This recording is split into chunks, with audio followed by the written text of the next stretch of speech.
Welcome to my class. I am Abdus Salam, Assistant Teacher, Rajshahi Collegiate School, Rajshahi. My dear viewers, you are learning English grammar rules very easily with me. So, আমরা এর আগে অনেক grammatical points আলোচনা করেছি যা অত্যন্ত সহজ এবং সুন্দর ছিল এবং তোমাদের ইংরেজি শেখার ক্ষেত্রে অনেক কার্যকরী ভূমিকা রেখেছে। আজকে এমন একটা গুরুত্বপূর্ণ বিষয় আলোচনা করতে যাচ্ছি যা ইংরেজি সেন্টেন্স সহজে এবং সঠিকভাবে লিখতে অনেক হেল্প করবে। আমরা এখন সে বিষয় নিয়ে কাজ করছি। আজকে আমাদের সে বিষয়টা হচ্ছে subject verb agreement. Subject verb agreement. দেখো, subject verb agreement.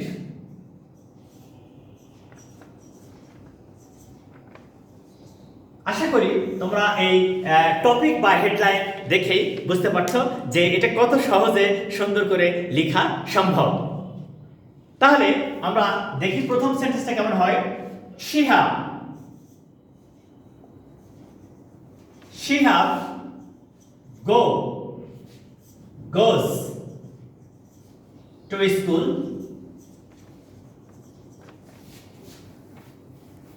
regularly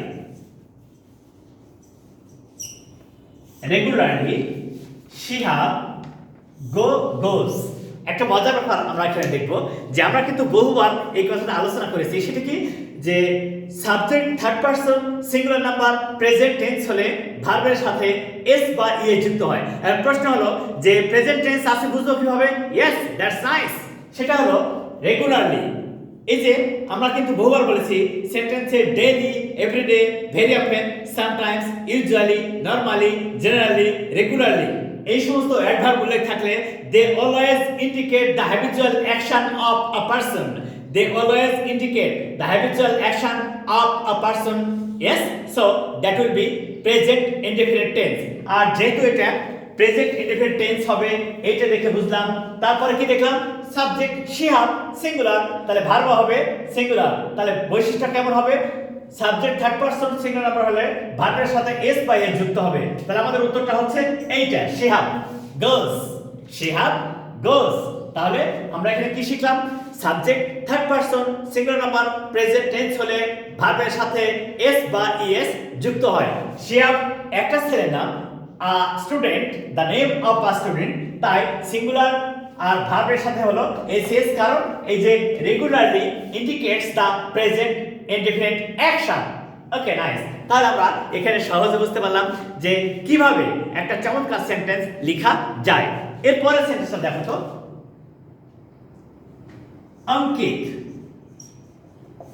Ankit and Mahid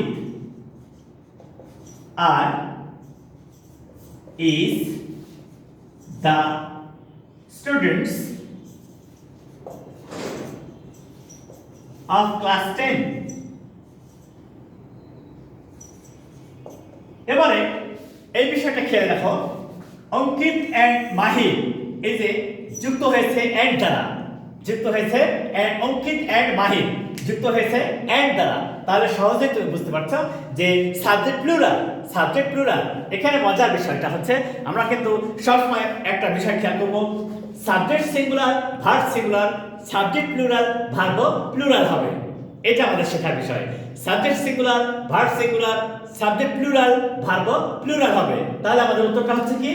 এখানে দুইটা ভার্ব, তার মধ্যে উত্তরটা হচ্ছে আর। আমাদের উত্তর হচ্ছে আর। আশা করি এটা তোমরা সহজেই বুঝতে পারলা যে খুবই মজা এবং সহজ। সেটা কি? Subject singular, verb singular, subject plural, verb plural. আসল কথা হলো যে আমরা গ্রামাটিক্যাল রুলস যেগুলি আছে সেগুলি অত্যন্ত চমৎকারভাবে শিখবো, মনে রাখবো এবং সহজে কারেক্ট ইংলিশ লিখবো। এই আশা করি এখানে তোমাদের আর কোনো সমস্যা নেই। এবার দেখো যে আরেকটা সেন্টেন্স লিখি কেমন করে, সেটা হচ্ছে দেখো, বাংলাদেশ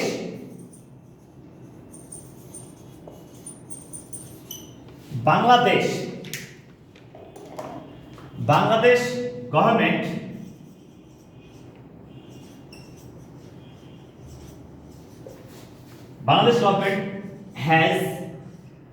have introduced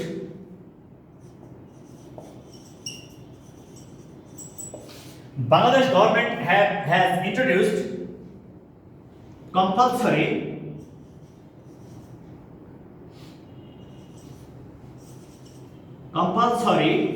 primary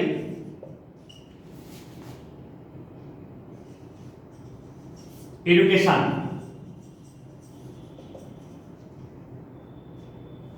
এই যে এখানে আমরা কি দেখলাম সেটা এখানে সহজে বুঝবো যে Bangladesh government have introduced compulsory primary education. তাহলে এখানে কিন্তু আমরা সহজে বুঝতে পারছি যে কি বাংলাদেশ গভর্নমেন্ট, তো বাংলাদেশ গভর্নমেন্টের এই ক্ষেত্রে একটা মজার ব্যাপার লক্ষ্য করা যায় যে সাবজেক্টটা খেয়াল করে দেখো যে সাবজেক্টটা বাংলাদেশ গভর্নমেন্ট কি একজন ব্যক্তি নিয়ে হয়? নো, অনেকগুলো প্রশাসনিক যন্ত্র, অনেকগুলি প্রশাসনিক কাঠামো নিয়ে বাংলাদেশ সরকার গঠিত হয়। সেক্ষেত্রে সাবজেক্ট সিঙ্গুলার এবং প্লুরাল দুইটাই কারেক্ট। এই ক্ষেত্রে এই সেন্টেন্সে সাবজেক্ট সিঙ্গুলার এবং প্লুরাল দুটোই কারেক্ট। তাহলে আমরা কি শিখলাম? যে সমস্ত সেন্টেন্সে একটা গ্রুপ অফ পারসনস থাকবে, আবার অ্যানিমালস থাকবে, সিনস থাকবে, সেই ক্ষেত্রে আমরা সহজে চেষ্টা করব কি যে সহজে আমরা ধরে নেব যে এই গ্রুপ অফ পারসনস, এই গ্রুপ অফ পিপল, এই গ্রুপ অফ থিংস, এই গ্রুপ অফ অ্যানিমালস, সেই ক্ষেত্রে সাবজেক্টের পরে ভার্ব সিঙ্গুলার হতে পারে, প্লুরাল হতে পারে। তাহলে আমাদের এখানে দুটোই কারেক্ট। এটা বাংলাদেশ গভর্নমেন্ট হ্যাজ, এটাও কারেক্ট, বাংলাদেশ গভর্নমেন্ট হ্যাভ, এইটাও কারেক্ট। আশা করি তোমাদের এখানে আর কোনো সমস্যা নেই, চমৎকারভাবে তোমরা এটা আয়ত্ত করতে পারছো। তাহলে কি শিখলাম? যদি এমন একটা গ্রুপস থাকে, সেই গ্রুপসটা কেমন? A group of people, a group of things, a group of animals থাকে, এবং সেটা যদি সেন্টেন্সের সাবজেক্ট আকারে কাজ করে, সেই ক্ষেত্রে সেন্টেন্সের ভার্বটা সিঙ্গুলার হতে পারে, প্লুরাল হতে পারে, সিঙ্গুলার হতে পারে, প্লুরাল হতে পারে। তাই তোমরা এখানে হ্যাভ হ্যাজ দুটাই ব্যবহার করতে পারবে, দুটাই কারেক্ট। আশা করি এখানে তোমাদের আর কোনো সমস্যা নেই। এবারে আমরা পরবর্তী স্টেপে যাচ্ছি। তাহলে আমরা কি শিখলাম?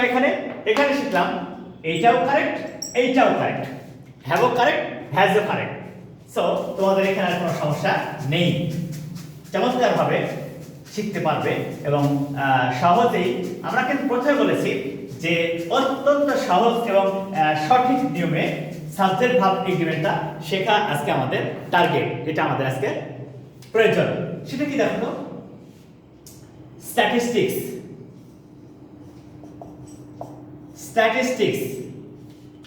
আচ্ছা, স্ট্যাটিস্টিক্স এটা কি? এটা একটা সাবজেক্টের নাম, এটা একটা বিষয়ের নাম। Statistics is an important subject.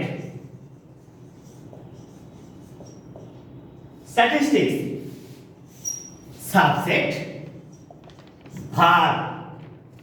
এবারে এই বিষয়টা খেয়াল করে দেখো, স্ট্যাটিস্টিক্স অর্থ পরিসংখ্যান, স্ট্যাটিস্টিক্স অর্থ পরিসংখ্যান।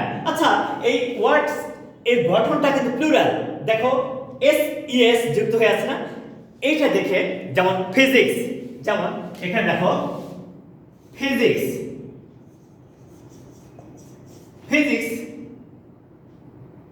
can help you to invent new things। এবারে খেয়াল করে দেখো ফিজিক্স। তাহলে এই স্ট্যাটিস্টিক্স, ফিজিক্স, এই ওয়ার্ডগুলো দেখে মনে হচ্ছে প্লুরাল, কিন্তু আসলে এগুলো কিন্তু সিঙ্গুলার, কারণ এগুলো বৈশিষ্ট্য একটাই এবং সেটা একটা বিষয়ের নাম বলছে। বৈশিষ্ট্য একটা এবং সেটা একটা বিষয়ের নাম বলছে। তা আমরা কি শিখলাম? যে কিছু নাউন আছে যাদের স্ট্রাকচারটা, গঠনটা প্লুরাল কিন্তু অর্থ সিঙ্গুলার। এদের স্ট্রাকচারটা কি? গঠনটা হচ্ছে প্লুরাল কিন্তু অর্থ সিঙ্গুলার। আর এরা যখন সেন্টেন্সে সাবজেক্ট আকারে কাজ করবে, তোমাকে ভার্বটাও সিঙ্গুলার ব্যবহার করতে হবে, তাই একেবারে চমৎকারভাবে, একেবারে সুন্দরভাবে এটা ব্যবহার করা শিখতে হবে। যে কিভাবে এই ওয়ার্ডসগুলো দেখে তুমি সহজে বুঝতে পারো এবং সেই সহজে বোঝার কারণে তুমি ভার্বটা সঠিকভাবে ব্যবহার করে সঠিকভাবে ইংরেজি শিখতে পারো। ওকে, নাইস। এরপরে দেখো অনেক সময় আমরা দেখি কোনো উপন্যাস বা বই, যে কোনো বুকস এর নাম প্লুরাল, দেখে মনে হচ্ছে নামটা প্লুরাল, কিন্তু আসলে একটা বইকে বোঝানো হয়। তাহলে যেহেতু একটা বইকে বোঝানো হবে, তাহলে সেক্ষেত্রে ভার্ব হবে সিঙ্গুলার। যেমন দেখো তো,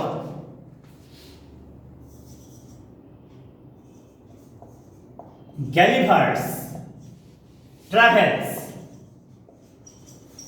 Gulliver's travels subject is a famous novel.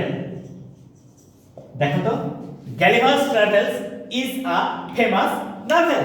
Gulliver's travels কি একটা বিখ্যাত উপন্যাস। Gulliver's travels is a famous novel. Gulliver's travels হচ্ছে একটা বিখ্যাত উপন্যাস। আচ্ছা, এটা একটা উপন্যাস, it is a kind of novel. The name of that novel indicates the plural. It is plural, travels, but it is the name of a single novel. It is the name of a single novel, so the subject is singular. তাহলে আমরা কি দেখলাম যে কোনো বই পুস্তক বা কোনো উপন্যাস বা ড্রামাস, এই সমস্ত টাইটেল বা শিরোনাম যদি প্লুরালের মতো হয়ে থাকে, কিন্তু আসলে তো একটাকে নির্দেশ করছে, তাই ভার্বটা হবে সিঙ্গুলার। যেহেতু শুধুমাত্র একটাকে নির্দেশ করছে, তাই ভার্বটা হবে সিঙ্গুলার। এইভাবে আমরা শিখবো, এবং এইভাবে একেবারে সহজে এবং চমৎকারভাবে কিভাবে শেখা যায় সেটা আমরা দেখবো। যেমন দেখেন, গ্রেট এক্সপেকটেশনস। গ্রেট এক্সপেকটেশনস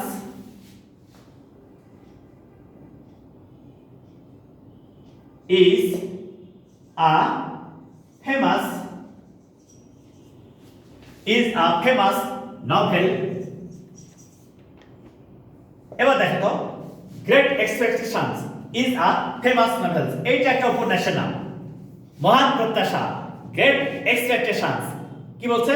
মহান প্রত্যাশা। তাহলে এইটা একটা উপন্যাসের নাম, এটা একটা উপন্যাসের নাম। তাহলে একটা উপন্যাসের নাম যদি হয় সেটা সিঙ্গুলার, তাই ভার্বটা হলো সিঙ্গুলার। হ্যাঁ, যেমন Gulliver's travels was written by Jonathan Swift. তোমরা তো জানো যে জোনাথন সুইফট হচ্ছেন ওয়ার্ল্ড ফেমাস একজন নভেলিস্ট। জোনাথন সুইফট, ওনাকে স্যাটারিস্ট বলা হয়, মানে উনি ব্যঙ্গ করে লিখেন। বলছেন একটা, হচ্ছে আর একটা, বলছেন লিখছেন একটা কথা, কিন্তু উনি বোঝাতে যাচ্ছেন অন্য একটা কথা, যা তীব্র অ্যাটাক বলে যাকে, যাকে উদ্দেশ্য করে তিনি লেখেন, যাদেরকে তীব্র অ্যাটাক করেন, কিন্তু সরাসরি নয়, একটু বাঁকা করে।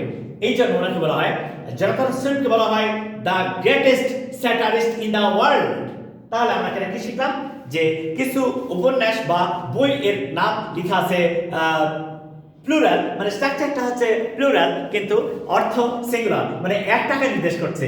সেই ক্ষেত্রে আমরা এর ভার্বটাও হবে সিঙ্গুলার। আশা করি এখানে তোমাদের আর সমস্যা নেই। এবারে আমরা আরেকটা সেন্টেন্স ব্যবহার করে দেখি তো যে কিভাবে ওটা আমরা ব্যবহার করতে পারছি। সবকিছু থাকবে সঠিক এবং সঠিক উপায়, সঠিক এবং সঠিক উপায়ে। আশা করি তোমাদের এখানে কোনো সমস্যা নেই। এবার দেখো তো, Hasan along with his friends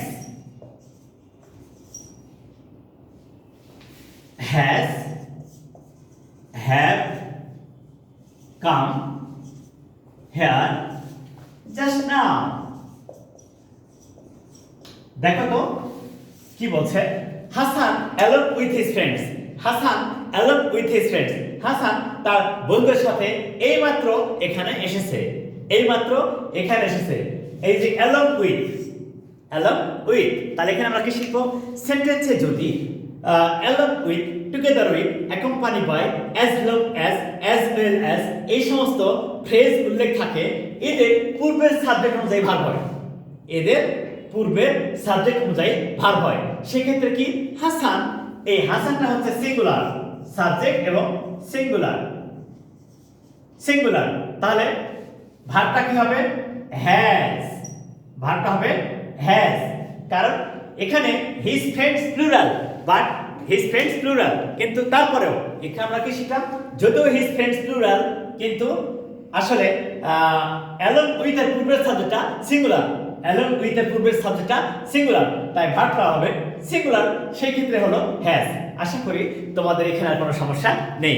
so my dear viewers, it is very important for all of you to learn English easily with Abdus Salam, assistant teacher, Rajshahi Collegiate School, Rajshahi, Bangladesh. Please, if you feel too much interest to watch my videos, please share it to your friends and like it and subscribe it. Thank you.